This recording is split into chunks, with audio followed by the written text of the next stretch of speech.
Hello, my good friends. How are you today? May God bless you all. I will not introduce anything. You guys watch the video and feel it, then let's evaluate together. The Plaza Hotel's grand ballroom was a sea of shimmering gowns, clinking champagne flutes, and the kind of laughter that only comes from people who don't check price tags. Crystal chandeliers hung like frozen fireworks above the crowd, casting a golden glow over Manhattan's elite. Bankers, heiresses, CEOs, and the occasional politician pretending to care about the cause. Tonight, it was the annual Children's Health Gala, a black tie affair where the rich wrote checks to feel good about themselves. I stood at the edge of the stage, adjusting my cufflinks. Tom Ford, bespoke, probably worth more than some people's rent, ready to deliver the speech I'd rehearsed a dozen times in my penthouse mirror. My name's Ethan Caldwell, and at 32, I was the golden boy of the Caldwell Group, a real estate empire that stretched from New York to Dubai. This was my world, polished, predictable, perfect. The MC's voice cut through the hum of small talk. Ladies and gentlemen, please welcome Ethan Caldwell, whose generous donation is making tonight's miracles possible. Polite applause rippled through the room as I stepped up to the podium, my polished Oxfords clicking on the hardwood floor. I flashed the smile that had landed me on the cover of Forbes, practiced, charming, effortless. Thank you, I began, my voice steady. It's an honor to support the next generation of healthcare innovation. The Caldwell Foundation believes. And then she walked in. The double doors at the back of the ballroom swung open, and there she was, late, slightly out of breath, and completely unbothered by it. She wasn't dripping in diamonds or swathed in a designer gown like the rest of the room. No, she wore a simple navy dress that hugged her frame just enough to turn heads, her hair pulled into a high bun that showed off the sharp lines of her jaw. A pair of small silver hoops glinted in the chandelier light as she scanned the room, her dark eyes landing on me for a split second before moving on. She didn't glide like the socialites I knew. She strode, purposeful, like she owned the place in a way money couldn't buy. I lost my place mid-sentence. We believe, the foundation, My tongue tripped over itself, a rookie mistake I hadn't made since my Yale debate club days. A murmur rippled through the crowd. Caldwell men don't stumble. My father's voice echoed in my head. Poise, Ethan. Always poise. I cleared my throat, forced a chuckle, and soldiered on. Sorry, folks. Must have had one too many bourbons backstage. A few laughs eased the tension, but my eyes kept darting to her. She'd settled near the bar, sipping a glass of water. No champagne for her. Watching me with an expression I couldn't read. Amused? Unimpressed? Either way, it threw me off more than I'd admit. The rest of the speech was a blur. I rattled off stats about the hospital wing we were funding, state-of-the-art equipment, groundbreaking research, blah, blah, blah, while my brain replayed her entrance on a loop. Who was she? I knew every face in this room, the Vanderbilt's daughter with her nasal laugh, the senator's niece who'd been dropping hints about dinner for months, the Wall Street sharks circling for a piece of Caldwell Group. But her, she was a stranger, an anomaly in my carefully curated world. When I stepped off the stage, the applause felt hollow. My mother, Margaret Caldwell, swept over in a cloud of Chanel No. 5, her platinum hair pinned up like a crown. Well done, darling, she said, her smile tight. Though you did seem distracted. She followed my gaze to the bar, where the woman in navy was now chatting with a gray-haired doctor. Who's that? No idea, I muttered, already moving. Be right back. The crowd parted for me, another perk of the Caldwell name. Private jets, penthouse suites, yacht parties in the Keys. That was my normal growing up. I never waited in line, never haggled over a bill, never heard no. By 30, I was running the family empire, managing billions across 3 continents. My face plastered on Business Insider with headlines like, "The Future of American Wealth." Success was my birthright. My dad, Edward Caldwell, built his fortune flipping skyscrapers. My granddad cashed in on steel after the war. His father rode the railroad boom. 4 generations of Caldwells turning dirt into gold. Our Hamptons estate had hosted Kennedys and Rockefellers. Our Christmas gala was the invite of the season. But tonight, none of that mattered. I just wanted to know her name. I grabbed 2 flutes of champagne from a passing tray and approached her, dodging a hedge fund guy trying to pitch me a deal. She was mid-conversation with the doctor, her hands gesturing animatedly when I slid in beside her. "You must be new to these things," I said, offering her a glass. "I'd remember a face like yours." She turned, and up close, she was even more striking. High cheekbones, full lips, a smattering of freckles across her nose that the dim lighting almost hid. Her eyes flicked to the champagne, then back to me, one brow arching slightly. "Nice try, but I don't drink at work." Her voice was smooth, with a faint Midwest lilt that didn't match the Manhattan polish around us. She didn't take the glass. "Work?" I echoed, caught off guard. Most people here were guests, donors, or +1s looking to network. "Dr. Maya Carter," she said, extending a hand instead. Her grip was firm, her nails short and practical, no manicure, no nonsense. "I run the pediatric neurosurgery program your money's funding. So, technically, I'm not a guest. I'm the help." A smirk tugged at her lips, and I felt a rare flush creep up my neck. I'd pegged her for a model, maybe an actress crashing the party. Instead, she was the brains behind the project I'd been touting all night.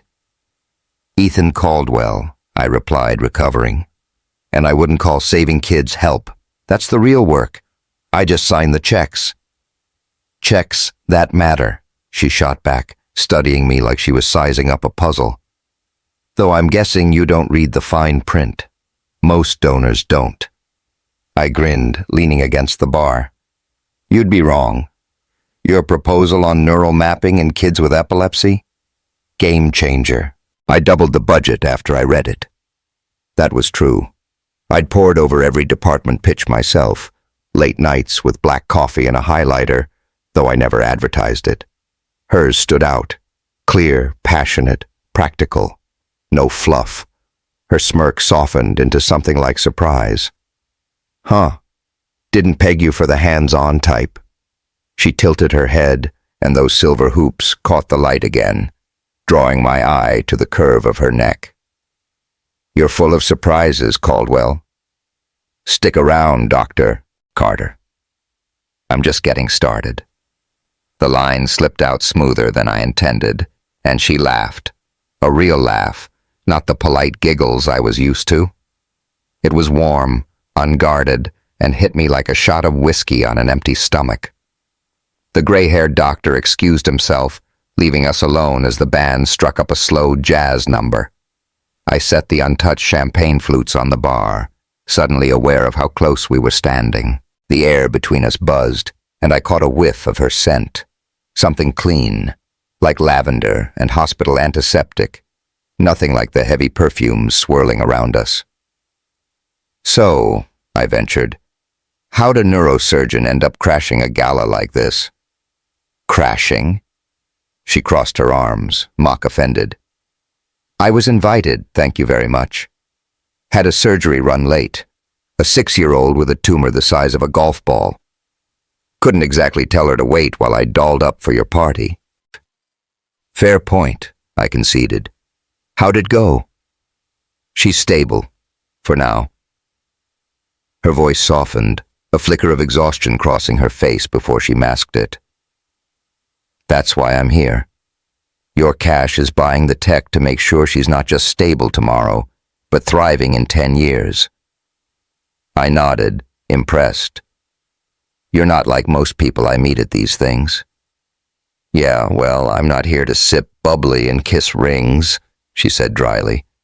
"I've got kids counting on me." That hit me harder than it should have. My world was boardrooms and bottom lines. Closing a 9-figure deal got me a pat on the back, but it didn't save lives. I opened my mouth to respond, but a waiter interrupted, offering a tray of hors d'oeuvres. Maya waved it off. I grabbed a mini crab cake, mostly to buy time. "You're making me feel like a slacker," I said, popping it in my mouth. "All I did today was yell at my assistant about a coffee stain on my tie," she snorted. "Tragic. You should try scrubbing blood off a scalpel sometime. Puts coffee stains in perspective." "Point taken." I wiped my hands on a napkin, grinning. "So, what's next for your program? I mean, besides making me look good up there?" Her eyes lit up, and she launched into it. New imaging tech, early intervention protocols, training programs for underfunded clinics. No jargon for the sake of sounding smart.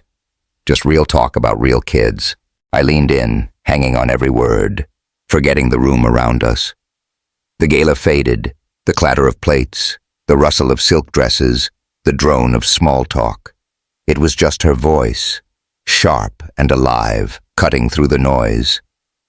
We must have talked for an hour, maybe more. She challenged me when I threw out a half-baked idea about healthcare funding, laughed when I admitted I'd never set foot in a public hospital, and didn't flinch when I mentioned my dad's latest skyscraper project. Not once did she ask about my net worth or drop a name to impress me. It was the most honest conversation I'd had in years, maybe ever. The band wound down, and the crowd started thinning out. I glanced at my Rolex. 11:47 p.m. "You heading out?" I asked, hoping she'd say no. "Yeah, got an early shift tomorrow." She adjusted her bag, a beat-up leather thing that looked like it had seen a decade of hard days. "You?" "Same. Well, not the shift part, just stuff." I hesitated, then went for it. "Can I give you a ride? My driver's out front." She smirked again, that same amused look from earlier. "Tempting, but I'm good. Subway's faster than midtown traffic this time of night." "Subway?" I blinked. "You're kidding." "Nope. Welcome to my world, Caldwell." She turned to go, then paused, glancing back. "Thanks for the chat. And the money. Those kids appreciate it." "Any time," I said, meaning it more than she'd ever know. I watched her weave through the last stragglers, her navy dress disappearing out the doors, like a shadow slipping into the night. Back at my penthouse, I kicked off my shoes, loosened my tie, and stood at the floor-to-ceiling windows overlooking Central Park. The city glittered below, taxis honking, lights flickering, a million lives I'd never touch. I'd grown up with everything handed to me, private schools, trust funds, a name that opened doors before I even knocked. But tonight, for the first time, I'd met someone who didn't care about any of that. Someone who saw through the polish and didn't blink. Maya Carter. Doctor, brain surgeon, stranger. She'd walked into my life like a curveball I never saw coming, and now I couldn't shake her. Those hoops, that laugh, the way she'd said my name like it was just another word, not a golden ticket. I flopped onto my leather couch, staring at the ceiling, a dumb grin tugging at my lips. Who was she really? And why the hell couldn't I stop thinking about her? One thing was clear. I had to see her again. Not for the foundation, not for the optics, just for me. Hey, if you've ever met someone who flipped your whole world upside down in a single night, you know what I'm feeling right now. Drop your story in the comments. I'd love to hear it. And if you're hooked on this ride with me and Maya, hit that subscribe button. Trust me, you won't want to miss what's coming next. This is just the beginning. The next morning, I woke up with Maya Carter's name buzzing in my head like a song I couldn't shake. My penthouse was quiet, too quiet, save for the hum of the espresso machine in the kitchen. I stood at the counter, staring at the skyline through the glass, the Empire State Building cutting through the haze like a middle finger to the clouds. Normally, I'd be halfway through emails by now, barking orders at my assistant Jen about meetings with developers or investors. But today, all I could think about was that navy dress, those silver hoops, and the way she'd laughed like she didn't give a damn who I was. I had to see her again, not in some stiff boardroom or another overpriced gala, but somewhere real. Problem was, I didn't have her number. No business card, no LinkedIn follow-up, nothing. Just a name and a job title. Dr. Maya Carter, Pediatric Neurosurgery, Brooklyn General. That was enough. I grabbed my phone, shot Jen a text, clear my afternoon, reschedule the Midtown site visit, and headed for the shower. 30 minutes later, I was in the back of my Escalade, telling my driver, Tony, to take me to Brooklyn. He raised an eyebrow in the rearview mirror but didn't argue. Tony's been with me since I was a kid. He knows when I'm on a mission. Brooklyn General wasn't what I expected. No sleek glass facade or marble lobby like the private hospitals my family funded uptown. This place was all brick and grit, squeezed between a bodega and a laundromat on Flatbush Avenue. The air smelled like bleach and burnt coffee, and the waiting room was a chaos of crying kids, tired parents, and a TV blaring some daytime talk show. I felt out of place in my tailored blazer and loafers, dodging a sticky spot on the linoleum as I approached the front desk.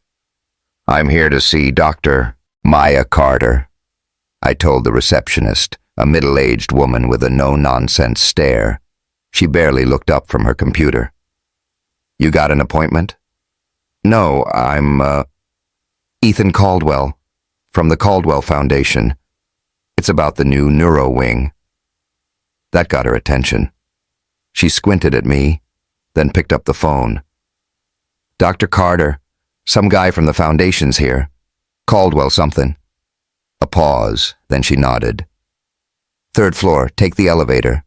She's in surgery, but you can wait."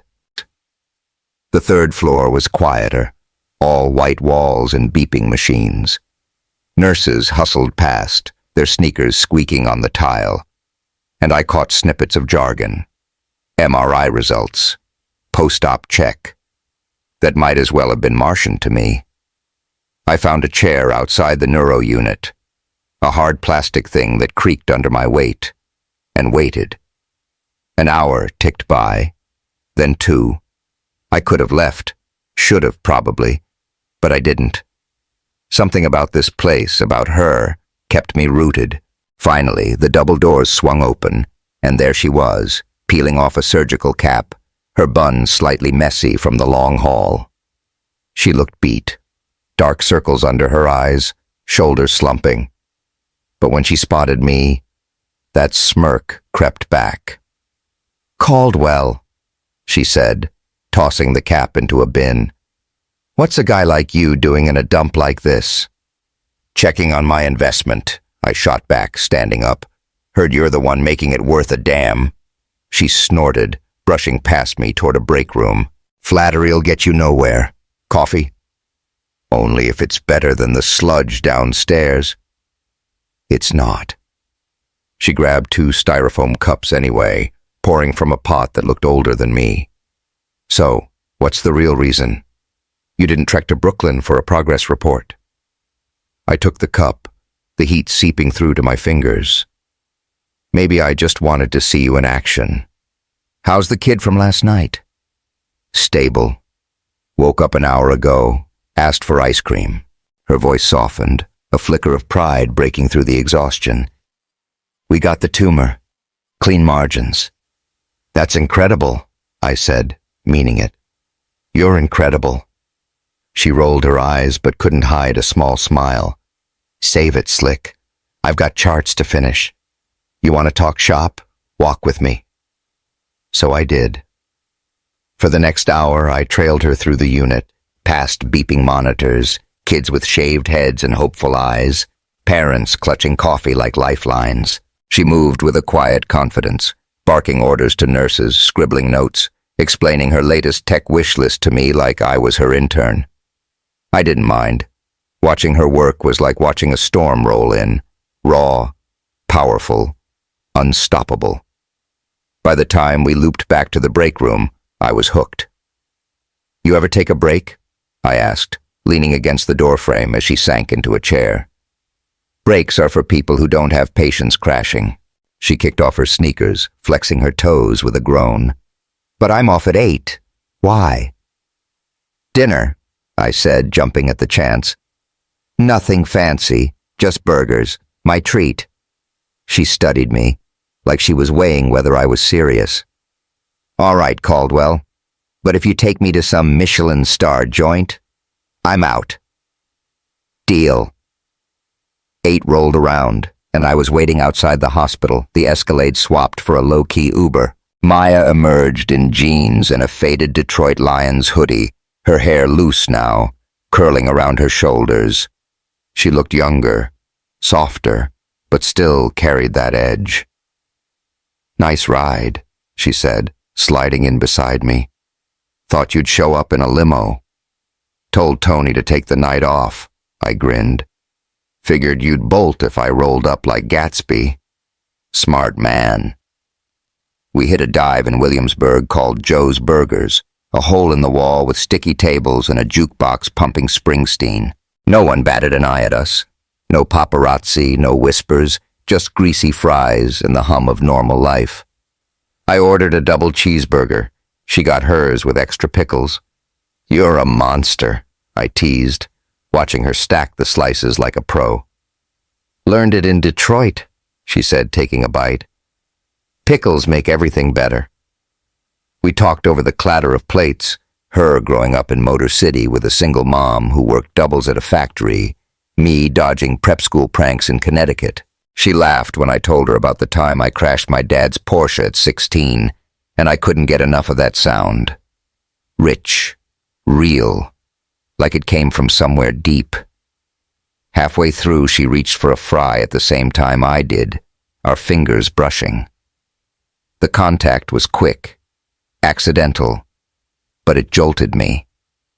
Her skin was warm, rough at the edges from years of scrubbing in, and I caught myself staring at her hand longer than I should have. She pulled back, smirking. "You okay over there?" "Yeah," I lied, my pulse kicking up. "Just, fries are hot." "Uh-huh." She didn't buy it, but she let it slide. A few days later, I found myself back at Brooklyn General, this time for a board meeting I'd usually delegate. Maya was there, presenting her team's progress, charts, stats, a kid named Jamal who'd walked again after a year in a chair. The suits nodded, impressed, but I barely heard them. I was watching her, the way her hands moved when she talked, the fire in her eyes when she mentioned the next fight. Better outcomes for kids no one else cared about. Afterward, I caught her in the hall. "You're making me look good," I said. "That's the plan," she quipped. "Gotta keep the checks coming." "How about a thank you then? Coffee tomorrow?" She hesitated, then nodded. "Only if it's not that hospital swill." That coffee turned into lunch, then a late-night chat over takeout in her office.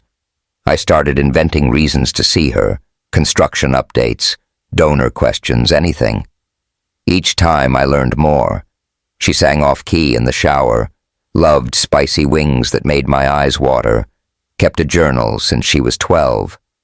She found out I'd rather hike than golf, that I cooked decent pasta when the staff wasn't around, that I'd secretly hated every minute of Yale. With her, I wasn't Ethan Caldwell, heir to billions. I was just Ethan, and it felt like breathing for the first time. The real shift hit me one Saturday night. She'd texted, "Jazz at Smokey's in Harlem, 9 p.m. You in?" And I ditched a Hamptons fundraiser to meet her.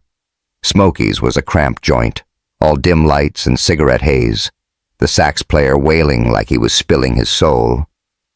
Maya sat at a table near the stage, nursing a Coke, her foot tapping to the beat. I slid in beside her, our knees brushing under the tiny table. "Didn't take you for a jazz girl," I said. "Grew up on it," she replied, her eyes on the band. Mom played Miles Davis every Sunday. We listened, the music wrapping around us like a blanket. She started humming, then singing softly. Summertime, and the livin' is easy. Her voice a little flat but so damn alive, I couldn't look away. When the song ended, she caught me staring. What? Nothing, I said, my throat tight. You're just you. She smiled, and before I knew it, we were outside. The Harlem night cool against our skin. The streetlights buzzed, casting her face in gold, and I stepped closer. Too close, maybe. Ethan, she started, but I didn't let her finish. I kissed her, slow and tentative, her lips soft and tasting faintly of cola. She froze for a second, then kissed me back, her hands sliding up my chest. It wasn't fireworks or some movie bullshit. It was better, realer, like finding something I didn't know I'd lost. We pulled apart, breathless, her forehead resting against mine. Your trouble, Caldwell, she murmured. Only the good kind, I shot back, grinning like an idiot. Back home, I paced my penthouse, still tasting her on my lips. That kiss, it was a line crossed, a door cracked open. But then my phone buzzed, a text from Grace Monroe, my unofficial fiancée since we were kids. Don't forget the family dinner tomorrow. Mom's expecting us. My stomach sank. Grace was blonde, poised, perfect on paper. Everything my parents wanted. I'd been dodging her hints about our future for months, but now, with Maya in the picture, the weight of it hit me. This thing with Maya wasn't just a fling. It was a choice. One I wasn't sure I could hide much longer. I flopped onto my bed, staring at the ceiling. The city hummed outside, oblivious. Maya Carter was a curveball, a detour, a goddamn revelation. And I was falling. Hard. The morning after that kiss in Harlem, I woke up to sunlight slicing through my penthouse blinds and a grin I couldn't wipe off my face.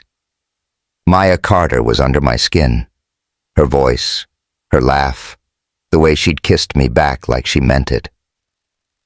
I rolled out of bed, grabbed my phone, and shot her a text. Still trouble? Her reply came quick. Always. Breakfast shift's kicking my ass, but I'm free tonight. You? I typed back, count me in, before I could overthink it, already picturing her in that lion's hoodie, smirking over a plate of wings. But reality crashed the party fast. My inbox pinged. Grace Monroe again. Ethan, don't be late for dinner. 6 p.m., Hamptons. Wear the blue suit. Mom loves it. I groaned, tossing the phone onto the couch. The Caldwells and Monroes had been planning our merger since we were in diapers. 2 old money families, 1 perfect headline. East Coast dynasties unite. Grace was fine, smart, gorgeous, the kind of woman who knew which fork to use at a state dinner. But she'd never made my pulse race. Not like Maya did in 5 seconds flat. I spent the day distracted, half listening to Jen drone on about a zoning snag in Queens, while I replayed that kiss like a broken record. By 5 p.m., I was in the Escalade, Tony weaving through traffic toward the Hamptons, the blue suit feeling like a straitjacket. The Caldwell estate loomed ahead, 10 acres of manicured lawns, a sprawling mansion with ivy climbing the stone walls, and a driveway lined with cars worth more than most people's houses. Inside, the air smelled of old wood and my mother's rose garden, the kind of place where presidents had toasted and deals had been sealed over cigars. Dinner was the usual. Dad at the head of the mahogany table sipping scotch, his gray hair slicked back like Gordon Gekko. Mom fluttering around in a cream dress, her smile a mask of practiced grace. Sophie, my little sister, slouched in a chair, sneaking glances at her phone under the table. Grace sat across from me, blonde hair pinned up, her laugh a little too loud at Dad's bad jokes. I played my part, nodded at the right times, complimented the steak. but my mind was in Harlem, on a sticky bar stool with Maya. Then Mom dropped the bomb. "Ethan, darling, the Times ran a piece today. Eligible bachelors of New York. You're at the top, naturally. They mentioned Grace, too. Isn't that lovely?" Her eyes sparkled with that matchmaking gleam I'd dodged for years. "Great," I muttered, stabbing a potato. Grace shot me a look, half amused, half annoyed, but said nothing. Sophie smirked. "Bet they didn't mention the mystery girl from Harlem, huh?" The table went still. Dad's glass paused midair. "What's that supposed to mean?" he asked, voice low, the kind that made boardrooms quake. "Nothing," I said quickly, glaring at Sophie. She shrugged, popping a carrot in her mouth. But the damage was done. Mom's smile tightened. "Ethan, you've been preoccupied lately. All those hospital visits. People talk." "It's business," I lied, my gut twisting. "The neuro wing's a big deal." "Of course," Dad said, setting his glass down with a clink. "But perception matters, son. You're a Caldwell. Act like it." I nodded, jaw tight, and the conversation shifted to safer ground. Some golf tournament Dad was hosting. But the warning stuck. They didn't know about Maya yet. Not really. But they could smell something off. And in my world, off was a death sentence. That night I met Maya at a wing joint in Bed-Stuy, a dive called Hot Sauce Haven with peeling paint and a neon sign flickering out front.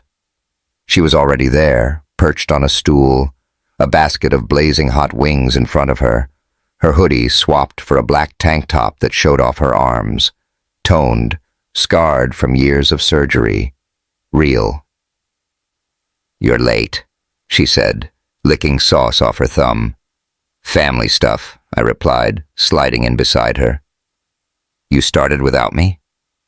"Couldn't wait. Dig in, if you can handle it." Her grin was a challenge, and I grabbed a wing, the heat hitting me like a freight train. My eyes watered. She laughed, handing me a beer. "Told you." We ate, talked, laughed. Her about a patient who'd drawn her a picture. Me about Sophie sneaking vodka into prom. It was easy, natural, like we'd been doing this forever. But then my phone buzzed. A photo popped up on Instagram, tagged by some rando.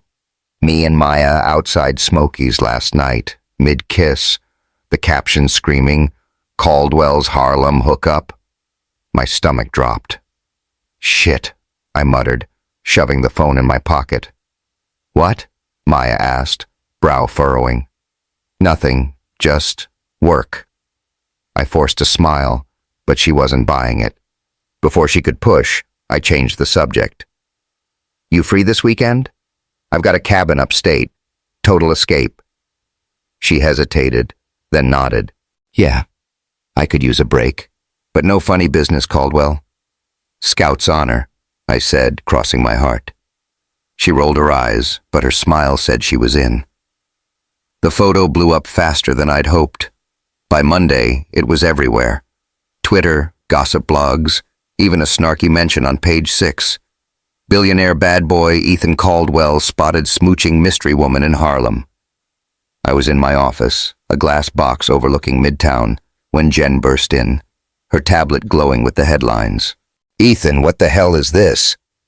"Relax," I said, rubbing my temples. "It's just noise.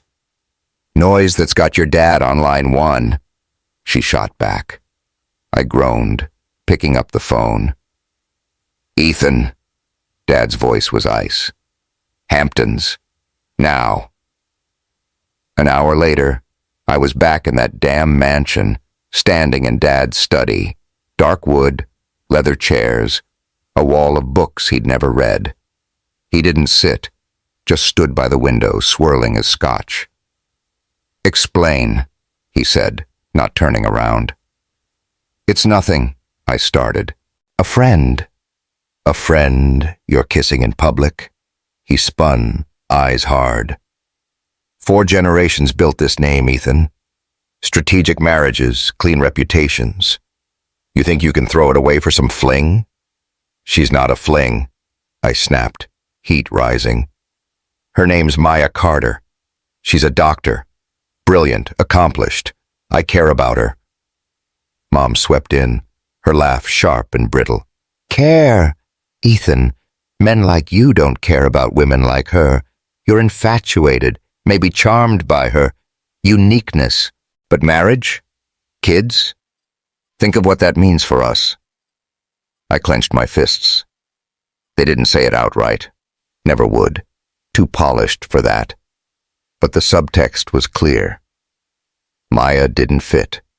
Not white enough, not rich enough, not one of us. This isn't about you, I said, voice steady. It's my life. Your life, Dad countered, is tied to this family. The board seat you hold, contingent on our standards. The trust fund needs my sign-off. The shares, reassignable by vote. You're risking everything, and the threats landed like punches, but I stood tall. I'm not asking permission, I'm telling you.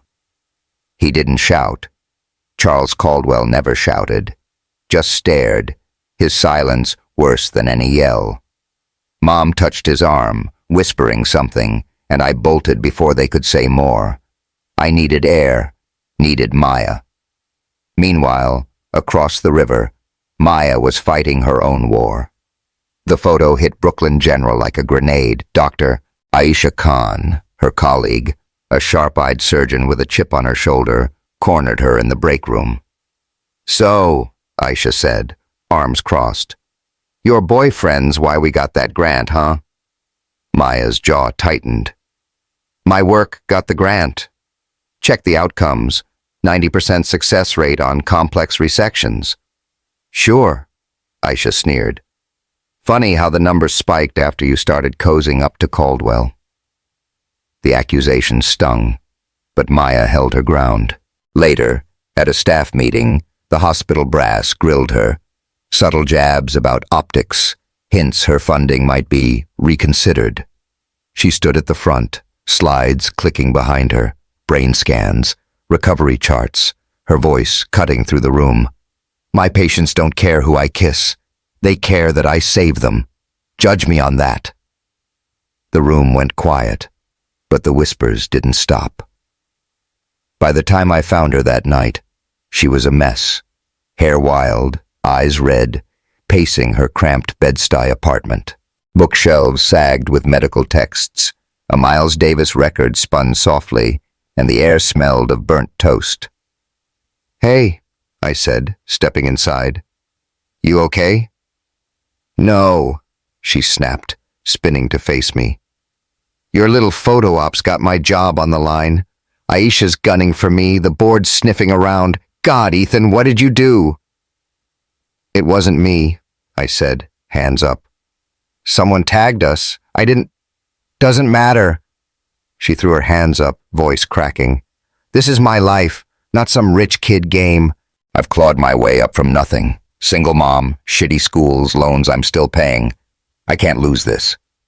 I stepped closer, heart pounding. I'm sorry. I'll fix it. Talk to the board. Pull strings. I don't need your strings, she yelled, then softened, eyes glistening. I knew this'd happen. People like your folks. They don't want me unless I'm fixing their kids or pouring their coffee. I don't care what they think, I insisted, reaching for her. But you do, she said, stepping back. And you should. That's your whole world, Ethan. The room shrank, the air thick with her words. I wanted to argue, to hold her, to make it right. Instead, I kissed her. Hard, desperate, like I could erase the mess with my lips. She kissed me back, fierce and raw, her hands gripping my shirt, pulling me closer. We stumbled to the couch, her tank top riding up as I pressed against her, her breath hot on my neck. It was messy, urgent. her nails digging into my back, my hands in her hair, our bodies saying what words couldn't. But when we broke apart, panting, her eyes were sad. "This doesn't fix it," she whispered, voice breaking. "Is this real, Ethan? Or am I just your rebellion?" The question gutted me. "It's real," I said, but doubt flickered. Did I even know? Was I in love with her, or the idea of breaking free? She pulled away, hugging herself. "I need space. Just go." I drove back to Manhattan, the city lights blurring through the rain-streaked windshield. My phone buzzed. Lucas Grant, my old Yale buddy turned rival. "Nice pick, man. Drop her, or Wall Street's gonna eat you alive." I tossed it aside, gripping the wheel. Maya's words echoed. "Your whole world." Was I ready to burn it down for her? Or was I just playing at something I couldn't finish? I pulled over by the Hudson, the river black and endless, and sat there, lost. The kiss lingered. Her taste, her heat. But so did the fear. This wasn't a game anymore. The 2 weeks after that night at Maya's place were a blur of silence and spreadsheets. I holed up in my penthouse, blinds half drawn, the Manhattan skyline mocking me through the glass. My phone stayed quiet. No texts from her, just the occasional buzz from Jen about board meetings I skipped, or Lucas gloating about some deal he'd snatched. I buried myself in work, staring at numbers until they bled together. Rental yields, construction bids, profit margins, anything to drown out the echo of her voice. "Is this real, Ethan? Or am I just your rebellion?" I didn't have an answer then, and I still didn't now. Nights were the worst. I'd stand on my balcony, the Hudson River glinting black below, and replay everything. Her laugh at Joe's Burgers, the jazz in Harlem, the way she'd clung to me on that couch before pushing me away. I'd always had it easy. Money, status, a life mapped out since birth. Even my rebellions were safe. A joyride in Dad's Porsche, a fling with a model Mom didn't approve of. But Maya? She wasn't safe. She was a fault line cracking through everything I'd been raised to be, and I didn't know if I was strong enough to cross it. I avoided everyone. Mom called twice, leaving voicemails about family unity I deleted without listening. Grace texted about a charity ball, her tone clipped. "You're still bringing me, right?" And I ghosted her. Even Tony noticed, his usual chatter replaced by a quiet, "You good, boss?" when he dropped me at the office. I wasn't good. I was a mess, pacing my sterile apartment, a bottle of bourbon my only company. The truth Maya had thrown at me gnawed like a splinter. I'd never made a real choice in my life. Not until her. It was Sophie who dragged me out of the pit. My little sister, 25, wild-haired and the only Caldwell who'd ever dared to ditch the script, showed up unannounced on a rainy Tuesday. I opened the door in sweatpants and a wrinkled tee, hair a disaster, and she barged in, dripping wet from the downpour. "Jesus, Ethan, you look like a hobo," she said, tossing her soaked jacket over a chair. "What's with the hermit vibe?" "Busy," I grunted, flopping onto the couch. "Bullshit." She raided my fridge, pulling out a beer and cracking it open. "You're moping. Spill it." I glared at her. But Sophie's got this way of peeling you open whether you like it or not. She's the odd one out. Dropped out of Vassar to paint. Lives in a Bushwick loft with no heat half the time. Drives Mom nuts with her ripped jeans and nose ring. But she's the only one I trust to call me on my crap. "It's Maya," I admitted, staring at the ceiling. I don't know what we are." She plopped down beside me, kicking her boots up on the coffee table. "The Harlem girl? Saw the photo. She's hot. What'd you do to screw it up?" "She thinks I'm using her to piss off Mom and Dad," I said, voice rough. "And maybe she's right. I don't know." Sophie took a long swig, then fixed me with those sharp green eyes. "You're an idiot. You know that? You've got everything, money, looks, the Caldwell crown, and you're still scared to live. I've seen you with her, Ethan. That goofy grin you get? That's not rebellion. That's real. Her words hit like a slap. Doesn't matter, I muttered. Dad's ready to cut me off. The board, the trust, all of it. And she's got her own fight at the hospital. I'm poison to her. So what? Sophie leaned forward, fierce now.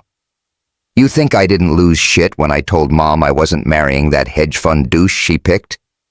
I loved a girl once, Lena from art school. Best 6 months of my life. But I let Mom's guilt trips kill it, and I've regretted it every damn day since. You want to end up like me, pining over canvases instead of people? I stared at her, the bourbon fuzz clearing. Sophie never talked about Lena, never talked about much beyond her art. You're saying I should fight for her? No, dumbass, she said, smirking. I'm saying you should fight for you. Maya's just the bonus.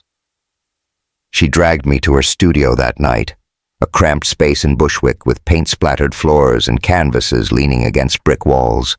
The air smelled of turpentine and weed, and a half-finished portrait of a woman, Lena, I guessed, stared back from the corner. Sophie cranked some Nirvana on her ancient stereo, handed me a brush, and said, "Paint something. Get it out." I'm no artist, but I slashed red and black across a blank canvas, every stroke a release. Anger at Dad, fear of losing Maya, the cage I'd lived in too long. By the end, I was sweating, panting, and something clicked. I wasn't just falling for Maya. I was waking up. Meanwhile, Maya was drowning at Brooklyn General. The photo fallout hadn't died down. Aisha Khan had twisted it into a dagger, whispering to the brass about ethical concerns. Then it got worse. A glitch in Maya's latest research report, a typo in patient data, nothing major, surfaced, and Aisha pounced, leaking it to the board. By midweek, Maya was hauled into a meeting, facing a row of suits in a sterile conference room overlooking the East River. The head of surgery, Dr. Patel, a graying guy with a permanent frown, led the charge. Dr. Carter, this error raises questions. Combined with recent publicity, we're suspending your oversight of the neuro wing pending review. Maya stood, hands clasped behind her, her scrubs wrinkled from a 12-hour shift. That typo's clerical, fixed in an hour. My outcomes speak for themselves. 30 kids walking, talking, living because of my team. You want to talk publicity? Fine. But don't pretend this is about competence. Patel shifted, uncomfortable, but Aisha jumped in, voice silky. It's about trust, Maya. Donors like Caldwell. How do we know your priorities are straight? My priority, Maya said, voice like steel, is my patients. Check their charts, not my love life. She walked out, head high, but inside she was crumbling. Back in her apartment, she sat on the floor, surrounded by photos of kids she'd saved. Jamal with his gap-toothed grin, little Rosie with her braids, wondering if it was all slipping away. Detroit had taught her to fight, but this felt like quicksand. I couldn't let her go down alone. Friday night I showed up at her place unannounced, rain-soaked and buzzing with Sophie's words. She opened the door, eyes wary, a mug of tea steaming in her hand. Ethan, I said I needed space. I know, I said, stepping inside anyway, but I needed to see you. Her apartment was a cocoon, jazz records stacked by the turntable, a sagging couch, a half-dead plant she swore she'd revive. She sighed, setting the mug down. What's this about? Us, I said, voice raw. You asked if this is real. I didn't know then, but I do now. It's not about pissing off my family or proving a point. It's you, Maya. Your fire, your fight. I'm in this all the way if you'll have me. She stared, arms crossed, then softened. They suspended me today. Aisha's got the board spooked. I might lose everything. Then we fight. I said, stepping closer. Together. I've got pull, lawyers, PR, whatever it takes. You're not alone in this. She shook her head, a bitter laugh escaping. I don't want your money fixing my messes, Ethan. I've done this on my own since I was a kid. Not money, I countered. Me. I'm not here as a Caldwell. I'm here as Ethan. That cracked her armor. She sank onto the couch, and I sat beside her, the space between us humming. I'm scared, she admitted, voice small. This isn't just my job. It's who I am. I get it, I said, reaching for her hand. She let me take it, her fingers curling into mine. I'm scared too, but I'd rather lose it all than lose you. We didn't kiss, didn't need to. We ordered pizza, greasy, cheap, perfect, and talked, really talked. I told her about wanting to teach history before Dad shoved me into real estate. She confessed she'd dreamed of dancing before med school swallowed her. The rain tapped the windows, and for the first time in weeks, I felt steady. She did too. I saw it in the way her shoulders eased, the faint smile when she teased me about my pineapple topping. The next day, I dug deeper. Lucas Grant's text had been nagging me. Drop her, or Wall Street's gonna eat you alive. He wasn't bluffing. A buddy at Goldman tipped me off. Lucas was working an angle, schmoozing a hospital board member to tank Maya's funding, all to kneecap me on a midtown project he wanted. Bastard. I couldn't let him win. Not just for me, but for her. So I crashed a Wall Street mixer that night, a glitzy affair at the top of the Rock, all suits and martinis. Lucas was there, smirking by the bar, his gelled hair gleaming under the lights. Ethan, he drawled, clapping my shoulder. Heard you're slumming it these days. Cut the crap, Lucas, I said, voice low. Leave Maya out of your games. He laughed, sipping his drink. She's your weak spot, man. Bad move in this town. She's my strength, I shot back, stepping into his space. And if you fuck with her, you're fucking with me. Back off. The room buzzed around us, but his smirk faltered. Big talk, he said, but I saw the flicker. Doubt. I walked away, adrenaline pumping, knowing I'd just drawn a line. Sunday, I took Maya to McCarran Park in Brooklyn. The sun was low, painting the grass gold, and we sat on a bench, watching kids chase a soccer ball. She leaned against me, her head on my shoulder, and I felt it. The shift. We're doing this, huh? She said, voice soft. Yeah, I replied, wrapping an arm around her. We are.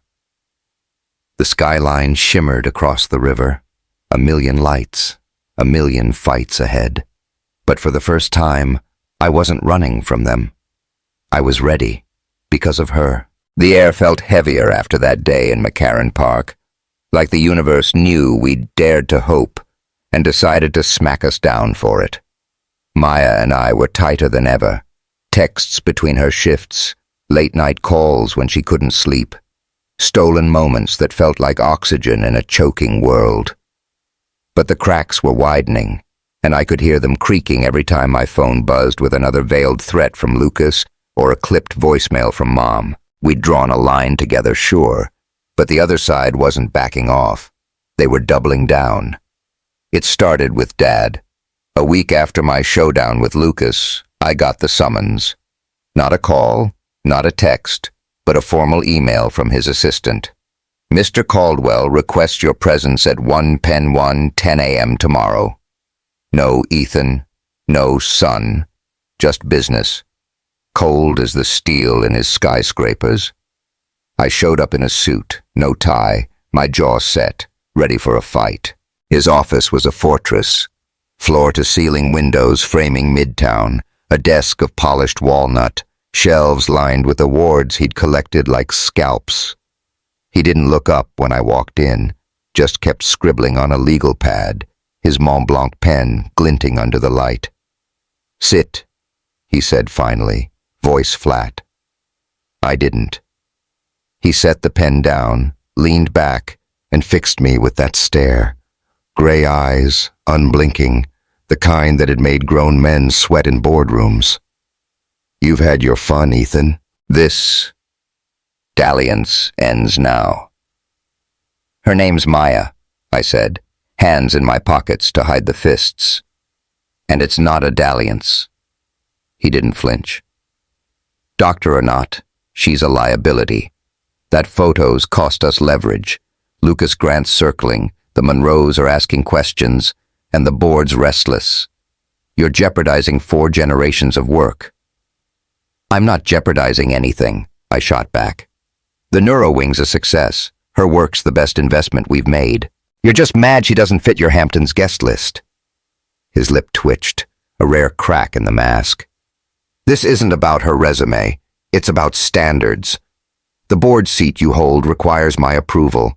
The trust fund, my signature, your shares, reassignable by family vote. You walk this path, you walk away from everything." The words landed like bricks, but I held his gaze. "Then I'll walk. I'm done being your puppet." He stood, slow and deliberate, the scotch in his glass swirling. "You think you can survive without us? You're a Caldwell because of this family, not some Brooklyn fling. End it or I will." I turned and left, the door slamming behind me, his threat ringing in my ears. Outside, the city roared, horns blaring, construction cranes groaning. But inside, I was numb. I'd meant it. I'd walk. But the weight of losing it all, the only world I'd ever known, hit hard.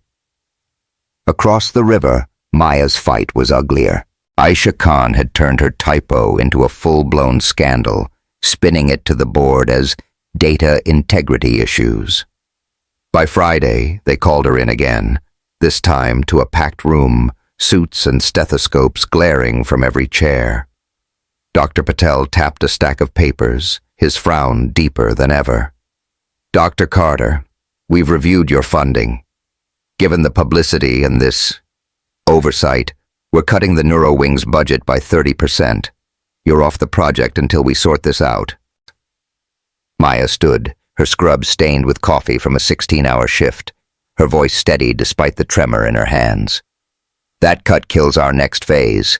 New scanners, staff training, kids who need it. The typo's fixed. My results aren't. You're punishing me for gossip, not science." Aisha leaned forward, smug. "It's not gossip if it's true. Your connection to Caldwell taints everything. How do we trust your judgment?" "My judgment saved lives," Maya snapped, pointing to a chart on the screen. "Spikes of recovery rates, kids like Jamal and Rosie. Yours is killing them. Tell me who's compromised here." The room hushed, but Patel shook his head. "Decision's final.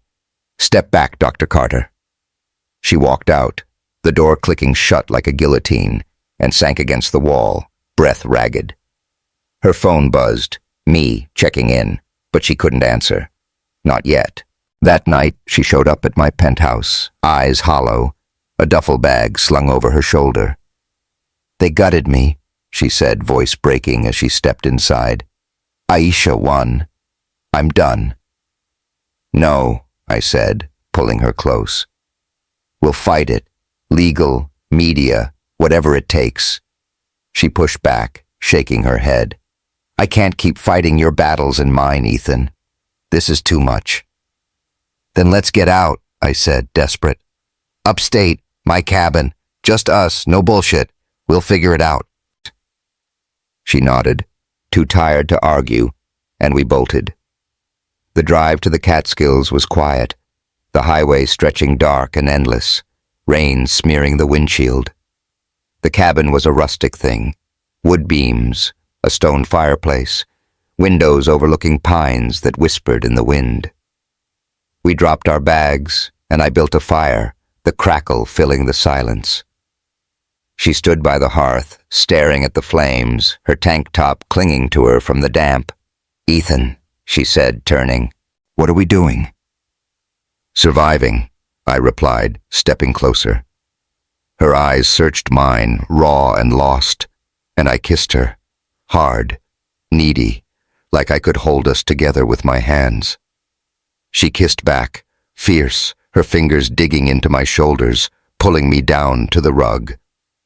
The firelight danced over her skin, her scars glowing like battle lines, and I traced them, her arms, her collarbone, every mark a story I wanted to know. She tugged my shirt off, her breath hot against my chest, and we moved together, urgent and messy, the heat of her body searing away the cold.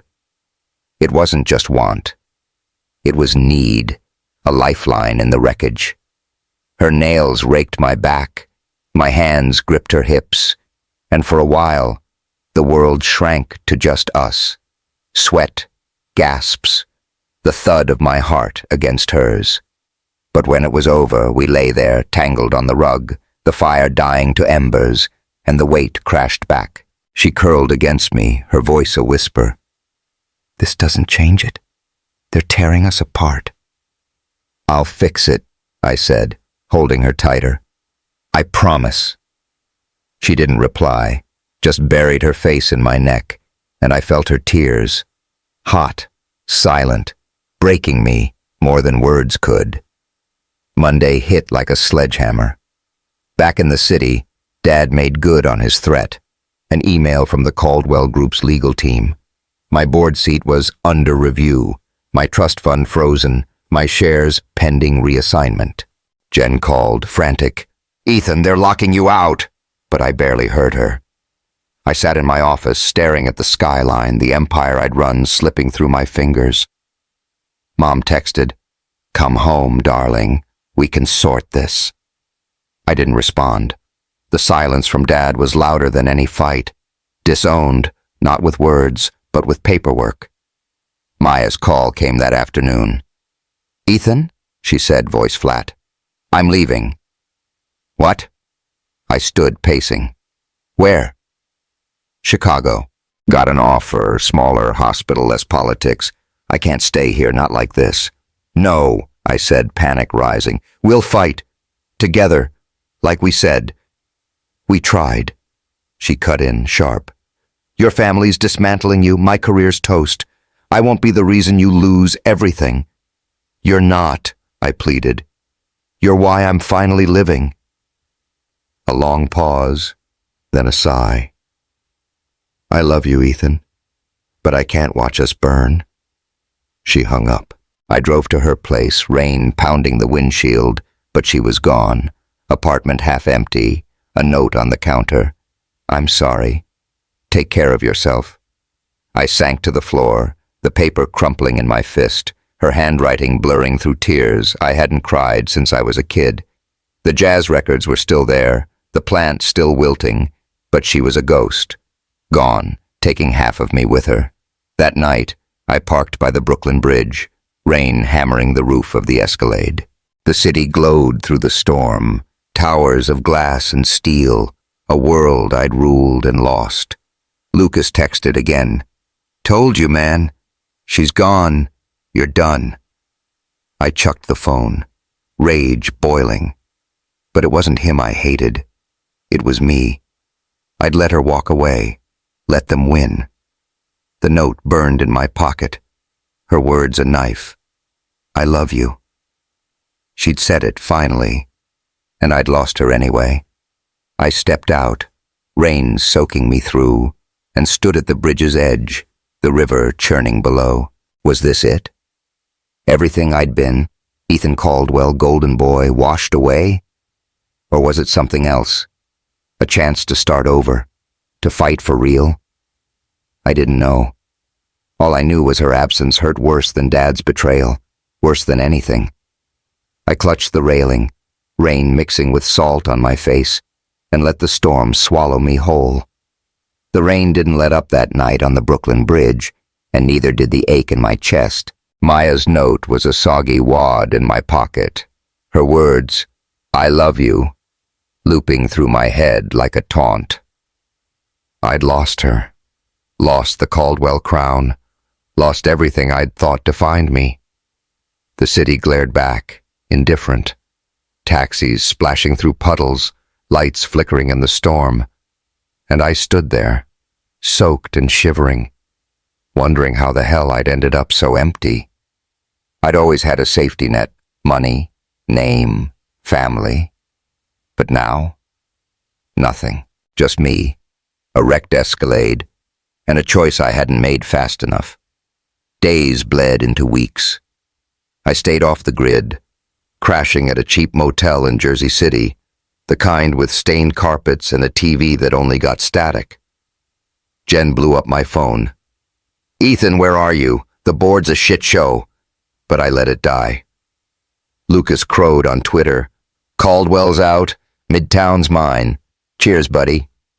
I didn't care. The empire could burn. I just wanted Maya back. But she was gone. Chicago. A new hospital. A fresh start without me dragging her down. I'd check her Instagram late at night. No posts, just that old bio. Cutting brains, saving lives, Detroit-born. It gutted me every time.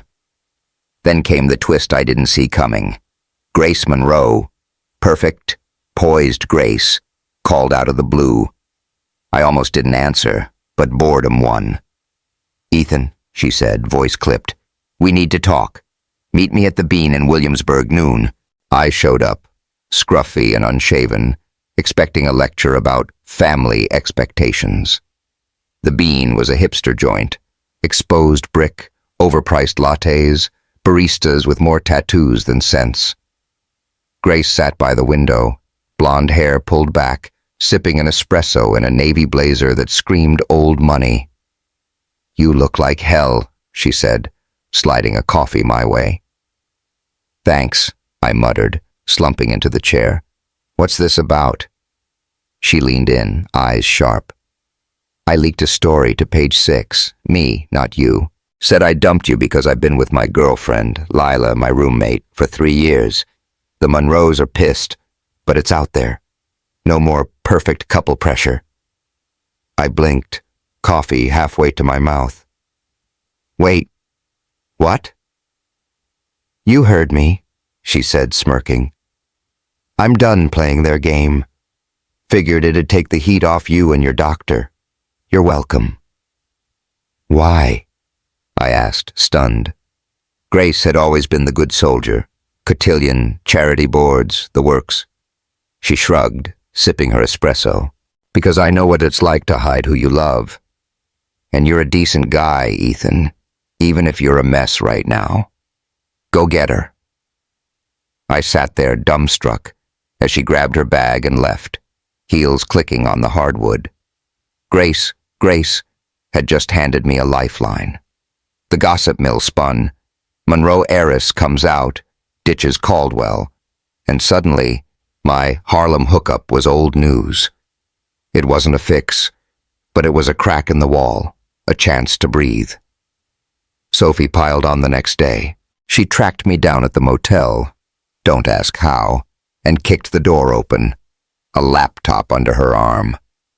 "You're pathetic," she said, tossing it on the bed. "But I've got something." "What now?"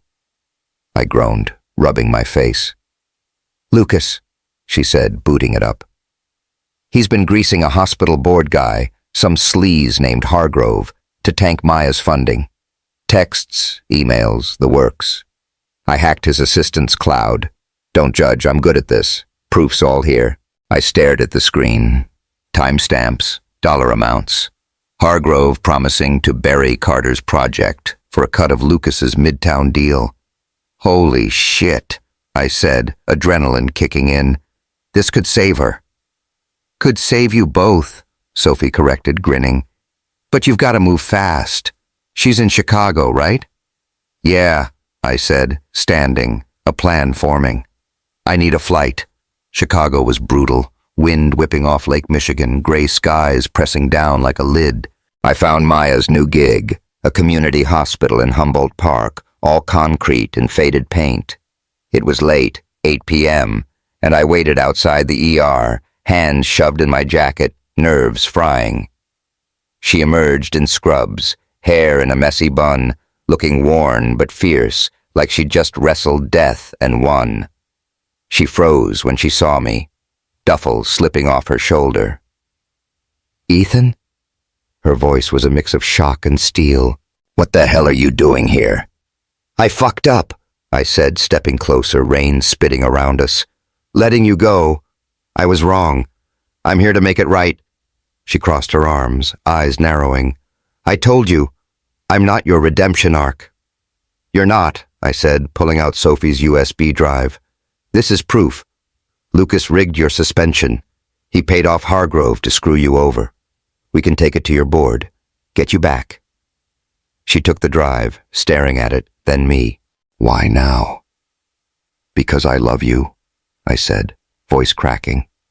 "Not the idea of you, not the fight. You. And I'm done letting anyone, my family, Lucas, the damn world, take that from me." Her breath hitched, and for a second, I thought she'd walk away. Then she stepped forward, grabbed my jacket, and kissed me, hard, desperate, rain soaking us both. "You're an idiot," she muttered against my lips. But she was smiling, tears mixing with the wet. "Marry me," I blurted, pulling a ring from my pocket. "A simple band, no diamonds, just us. I don't have much left, but I've got this." She laughed, a real broken sound, and nodded. "Yeah, you idiot, I will." We didn't waste time. I flew her back to New York, and she crashed at my place, a stripped-down penthouse, half my stuff sold to keep the lights on. The next day, we hit Brooklyn General with Sophie's evidence. Hargrove folded fast. Aisha's smugness evaporated, and by week's end, Maya was reinstated. Full funding, plus an offer to run the whole neuro department. She took it, standing in that same conference room, her voice steady. "This is for my kids. Let's get to work." I watched from the back, grinning like a fool, prouder than I'd ever been. My fight was messier. I crashed a Caldwell Group press conference at 1:01, cameras flashing, Dad glaring from the podium. "I'm out," I said, voice booming. "Starting my own firm, MedTech, real impact, no more dynasties." The room erupted, reporters shouting, Jen texting, "You did what?" But I walked off, free. Later, I launched Caldwell Ventures from a rented office in Dumbo, pouring what was left of my trust into it. First project, Maya's scanners. It was small, scrappy, mine. We moved into a brownstone in Park Slope, cozy, cluttered, ours. Her jazz records mixed with my old history books, Sophie's paintings on the walls, photos of us, wings at Hot Sauce Haven, hiking upstate. No penthouse, no staff, just us, cooking pasta, arguing over bills, building something real. Mom came around first, awkward but trying, sipping tea in our kitchen. "You're happy," she said, a question more than a statement. I nodded. Sophie followed, then cousins, even an uncle who'd always liked a good rebel. Dad stayed distant, but a month later, an email. "Saved Hargrove's kid with her tech. She's good." Closest he'd get to sorry, and I'd take it. Our wedding was no society affair, just us, her mom from Detroit, my patched-up family, her colleagues, in a Brooklyn loft with string lights and a playlist of Miles and Springsteen. She wore a white dress, simple, stunning, me in a suit I'd bought off the rack. We danced, her head on my chest, and I felt it. Home. Not the Hamptons, not Manhattan. Her. Life didn't magically fix itself. We fought.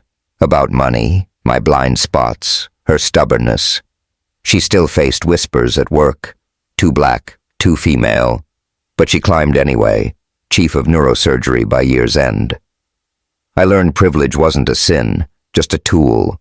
We used it, funding scholarships for kids like she'd been, opening doors I'd once walked through blind. Love didn't erase the hard stuff, but it made it worth it. People ask if I regret it, losing the billions, the name, the ease. I don't. I regret the years I spent bowing to a script that wasn't mine, the relationships fractured by bullshit rules, the time I almost let fear steal her. But choosing Maya, standing up when it cost everything, that's my win. They say risk isn't what you lose, it's what you miss if you don't try. I nearly missed her, the best damn thing I've ever had, because I was scared of the fall. Loving her, someone the world said didn't fit, taught me who I am, not who I was born to be. Now my name's just Ethan, hers too sometimes, when she's not cursing me out for burning toast. We've got scars, sure, but we've got each other, and that's enough. Man, if that ride, from the bridge to the altar, hit you like it hit me, thanks for sticking it out.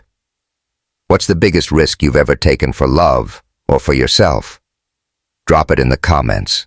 I'm dying to hear. Subscribe if this story moved you, because I've got more where that came from. Here's to chasing what matters, no matter the cost. See you next time.